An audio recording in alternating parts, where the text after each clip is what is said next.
I'm saying? Like Bill had us out on the road a year before our album came out. You know what I'm saying? Wow. Touring with him. You know what I'm saying? Like I'm talking about like as soon as we would record a song in the studio, he would have us on the road with him performing. You know what I'm saying? So people kind of knew who we were before we even came out. He just embraced us. You know what I'm saying? Like we used to have a saying: "A friend with weed is a friend indeed." You know what I'm saying? So that's where our connection came with. You know what I'm saying? Smoking the Bob. You know what I'm saying? Anybody that know Bushwick know that Bill called the weed Bob. You know what I'm saying? After Bob Marley, named after Bob Marley. We smoked the Bob. You know what I'm saying? And he would never pass us weed. You know what I'm saying? Bill would get into it with motherfuckers all over the world because he wouldn't pass back the weed. You know what I'm saying? But that just was Chuck. You know what I mean? And after a while, it just became a normal thing. But yeah, Bill was a very big influence on us. You know what I'm saying? As far as like, he showed us like, you know how like back in the days in Motown, they had like a etiquette class you used to have to go to, you know, press training and shit like that, you know, how to speak to the public and how to speak to the press and all that. Bill taught us all that. You know what I'm saying? Bill taught us how to be famous, how to not take your fame so seriously. You know what I'm saying? How to be yourself. You know what I'm saying? How to take time out for yourself.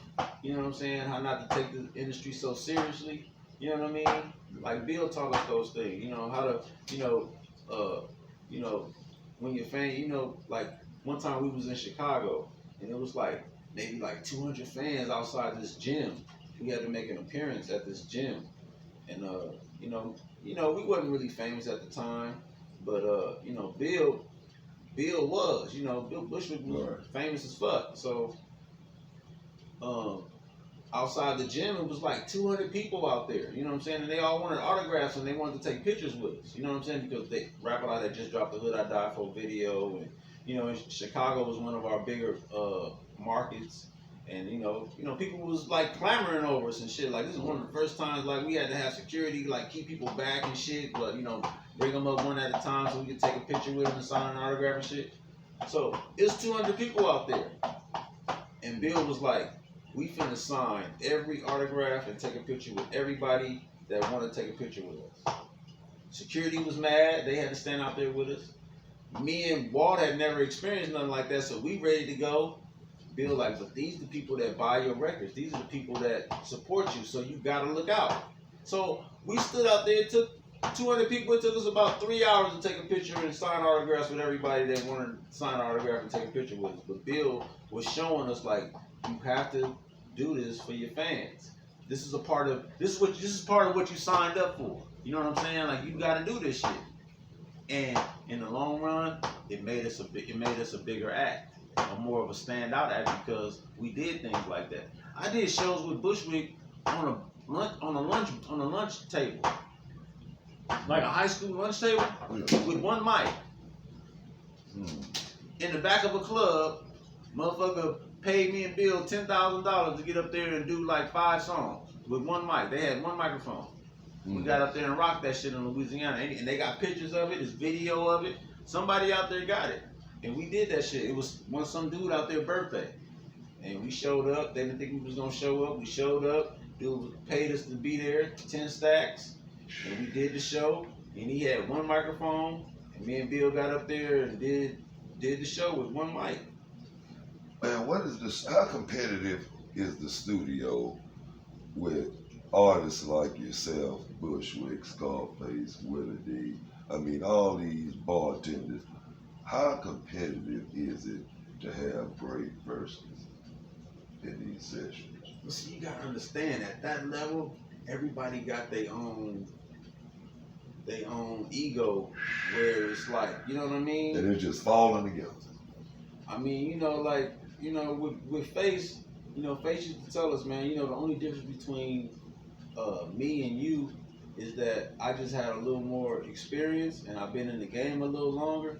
But your pen is there. You know what I'm saying? It's just that I'm Scarface and you're not. You know what I'm saying? Like I've been built. You know, I'm already Scarface. You know what I'm saying? But if you already in line to be what I am already. You know what I'm saying? He already y'all there already. He used to tell us that. You know what I'm saying? And he used to take us on. Like I said, he took me under his wing, bro, and really like showed me how to, you know, really get that pen good. You know what I'm saying? Down, you know, where people gonna respect that pen more than anything. You know what I mean? Yeah. So boom, you know. Yeah, but you know, the egos, we all got egos. You know what I'm saying? We all think we the better rapper. We all, you know, that's part of being an MC. You know what I'm saying? You're supposed to think you better than the next rapper standing next to you. Like, I personally have never met a rapper that could out rap me. But it wasn't a thing that it went to the head for you guys. It always went to the pen. It always went to the pen because at this level, we all getting paid for this. We're professionals. We're professional rappers. You know what I'm saying? Like I said, a entertainment lawyer I had told me that in the 90s, only 3% of the rappers that sought record deals got them. Only 3%. And I was a part of that 3%.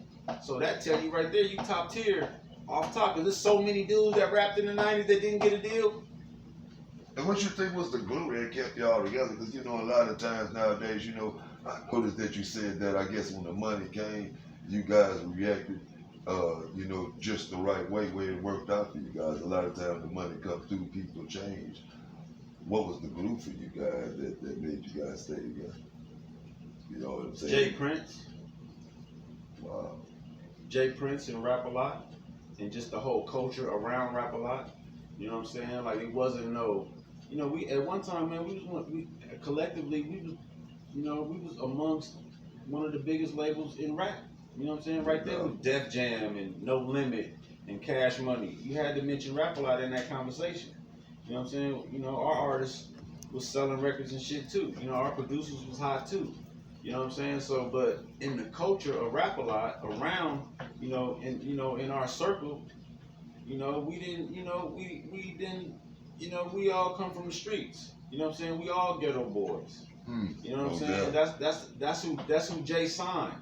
If you look at all the acts on Rap A Lot, he only signed ghetto boys from wherever you from. You know what I'm saying? We just happen to be the ghetto boys from LA.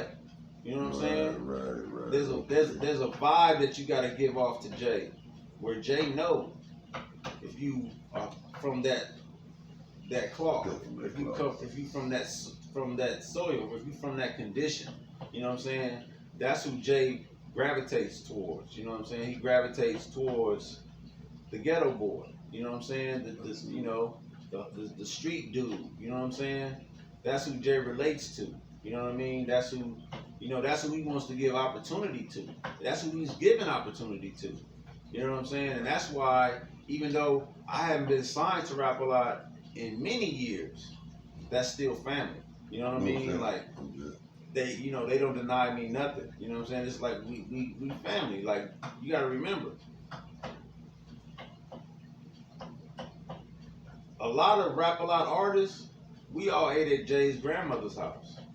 His grandmother that lived to be well into her hundreds, not her 90s, well into her hundreds. We would have Sunday dinner at his grandmother's house in Fifth Ward. You know what I'm saying? It was a family thing. It was, you know what I'm saying? When we hit the road as brothers. You know what I'm saying? It was different. Like, nobody was like on no star shit, even though it was people that was gold and platinum and, you know what I'm saying? Face was platinum. You know what I'm saying? But, you know, you catch that nigga in his basketball shorts with no shoes on making a peanut butter and jelly sandwich. You see what I'm saying? But this is Scarface, the legend. Top 5 on anybody's, you name your top 5, you really know real MCs and you know real rappers, Scarface gonna be in your top 5. He's your favorite rapper's favorite rapper. That's just the truth. You know what I'm saying? But to me, that's like my brother. That's like the older brother that I never had. You know what I mean? Especially when I came of age. You gotta remember, I was 20 years old, 19 years old when I met these dudes, when I got a major record deal. You know what I'm saying? I was 20 years old. You know what I'm saying? Like, you know what I mean? And it was a blessing. You know what I'm saying? And these dudes all helped in my blessing, all helped in this plan of getting me out the streets where I wouldn't end up dead or in jail. You see what I'm saying? Like, and then Jay, being from LA, Jay plugged in with the official motherfuckers in LA. The real ghetto boys. You see what I'm saying? The ghetto boys of LA, of South Central LA. That's who Jay plugged in with. You know what I'm saying? GB and Woodrow and S Mac and Big D and all them. You know what I'm saying? Like from from the 6-0s. You know what I'm saying? CJ Mac. Yeah, they all came. You know, this is our crew that Jay came and basically because I'm not from 60s, but shit, because of this situation, we all together. And to this day, we all together. I see all them, it's all love. You know what I'm saying? I'm talking about from Big D to S Mac to J to Big U to everybody. You know what I'm saying? This is, you know what I mean? Being in a game and then being able to see the whole picture, you know, for what it really is, and not just speaking on the business end, speaking on the financial end. Speak to me on your favorite parts of the game you can rap in that you've experienced, and your most least favorite part of the game that you look at. My favorite part of the game is traveling. You know, being able to travel and seeing the world, and seeing other people, how other people live, and being amongst those people and not being, feeling alienated or like when I would go to like Chicago, like we used to be in the Robert Taylor projects, in the projects. Right. You know what I'm saying? I'm talking about a full-on, so-called rap star in the projects, because that's where I want them to take. That's where I want to go. You know what I'm saying? Right. And because I love the look on a person's face, like, damn, he here. You know what I'm saying? He not in the bougie part. He here with us. Because I'm from the projects. I'm from the Jordan Down projects in Watts, California. You know, the east side of Los Angeles. That's where I'm from. When I was born in St. Francis Hospital, when they took me home from the hospital, I went to the Jordan Down projects on 103rd. Okay? I'm from the projects. You see what I'm saying? Right. So when I go anywhere in the ghetto, anywhere, I want to go see the ghetto. I want to go see my people. I'm comfortable around my people. You know, they say, man, you don't want to be over here. That's exactly where I want to be, because that's where I'm from. How do you go about not being too comfortable? I mean, with me saying that, by us going through, the experience we had 3 years ago with Nipsey and everything, we always want to give back to the most unfortunate and, where we come from. But how do we go about that and not end up being too comfortable to end up in a situation like that? Well, I mean, at the same time, without disrupting the hood. Because, see, I know a lot of times nowadays, I remember when I used they had that, how they had that saying, real recognize real? Right. A wolf recognizes a wolf. You know what I'm saying? You just can't lose that part of yourself. You know what I'm saying? I don't worry about things like that happening to me, because I used to be that dude.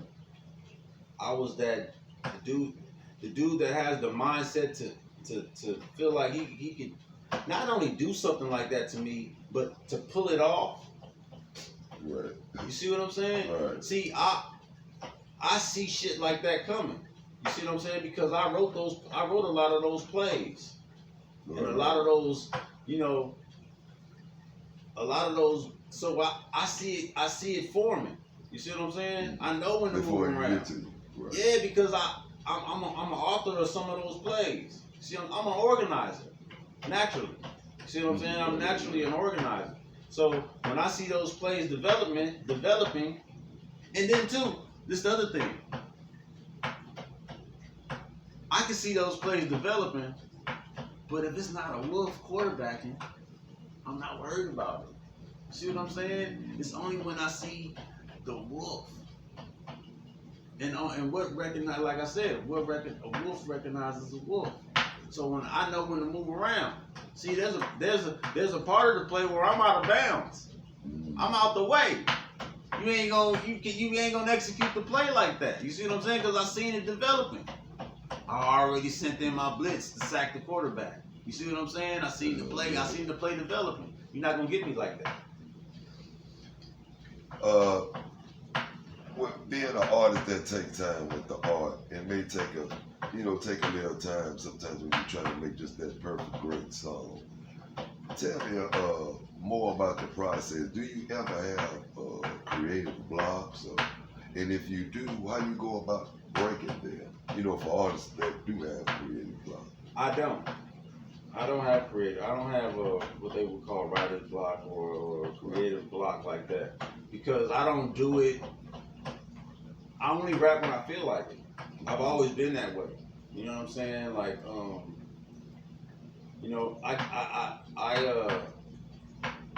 I just always been one. I don't do things unless I want to do it. You know what I'm saying? So when I'm rapping, if I'm in the studio, it's because I want to be there. You know what I'm saying? Because it's therapy for me. It's something that I feel like I got to get off my chest. It's something that I gotta, I feel like there's a message that needs to be said, or I feel like there's some record that needs to be preserved and said. Because that's my whole thing. That's why I rap. You know what I'm saying? I want to leave a record of the condition of a real nigga. You know what I'm saying? When you listen to my songs, I'm talking about all of them. You're gonna be able to relate and understand the condition of a real nigga. I'm talking, when I say a real nigga, I mean a nigga that ain't got no smut on his name, and ain't nobody that can say I'm a snitch, or I ran, or I was scared, or I didn't help, or I didn't. You know what I'm saying? I've always been 100 with my people. You know what I'm saying? And if I ever had an enemy or proclaimed anybody to be an enemy, it was always a good reason behind it. You know what I'm saying? And they started it. You know what I'm saying? Like I always said, even like in elementary school, I used to say, you gotta be a fucked up motherfucker to not be cool with me. Because I give everybody that opportunity. You know what I mean? You're gonna prove to me who you are.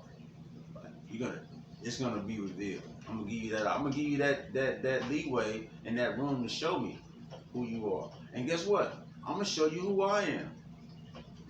You see what I'm saying? Right.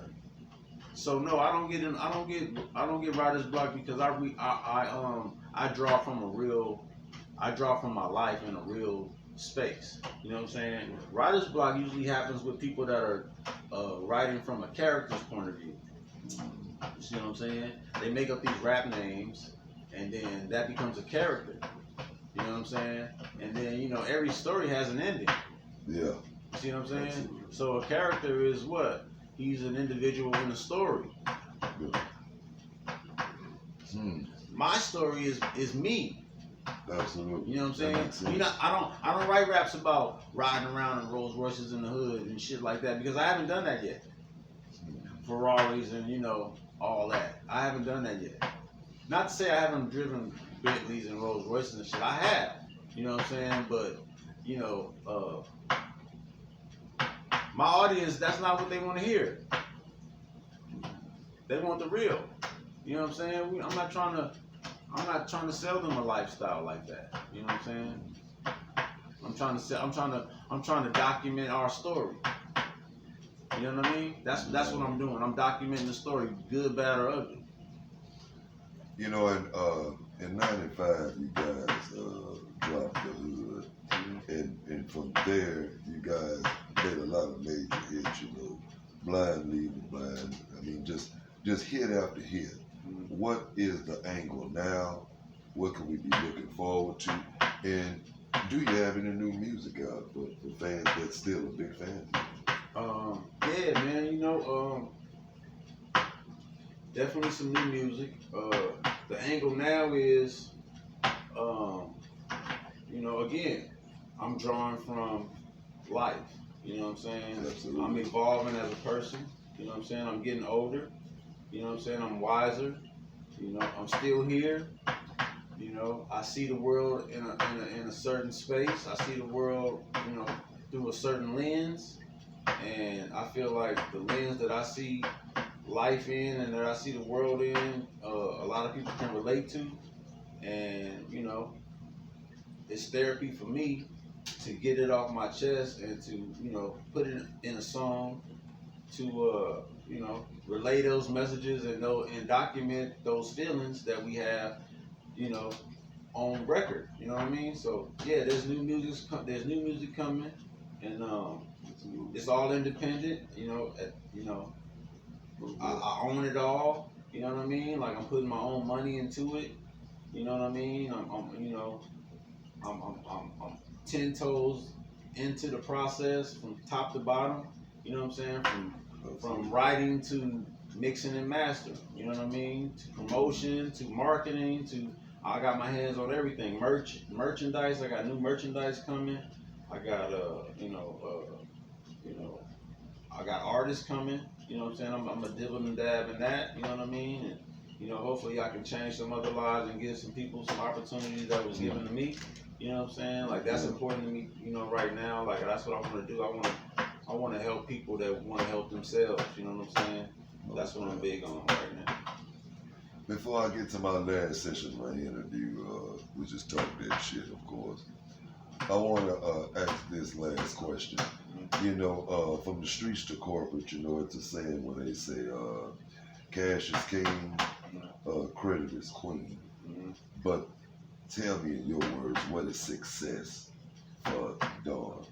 Yes. For me, man, for me, success has nothing to do with money or financial things like that, man. For me, success is just like, just like having a clean name in the streets. You know what I'm saying? No smut. No smut, man. Being able to, being dependable and accountable. You know what I'm saying? That's success for me. You know what I'm saying? Being dependable and accountable. You know what I mean? Just being like, success for me is like motherfucker not hating to see me coming. You know what I'm saying? A lot of motherfuckers don't know it, but a lot of you motherfuckers, man, people hate to see you coming, man.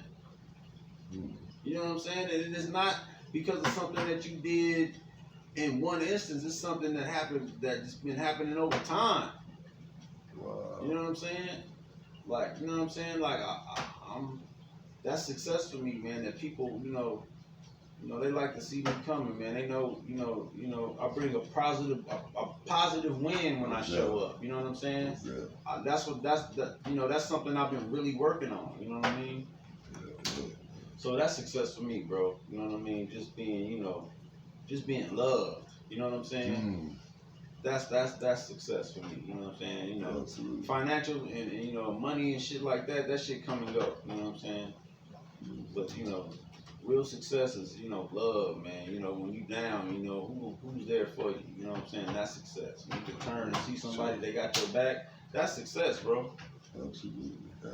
So and we thank you for your time. It's such a long interview, man. A great interview at the same time. And tell me when to shut the fuck up. Sometimes I talk too much. Oh no, man. Hey, we trying to get it on. Yeah. You know what I'm saying? In this part of our interview, man, on Like Talking About the Rap podcast, we have a session called Talk That Shit, where we get an understanding of the artists, how the artists think.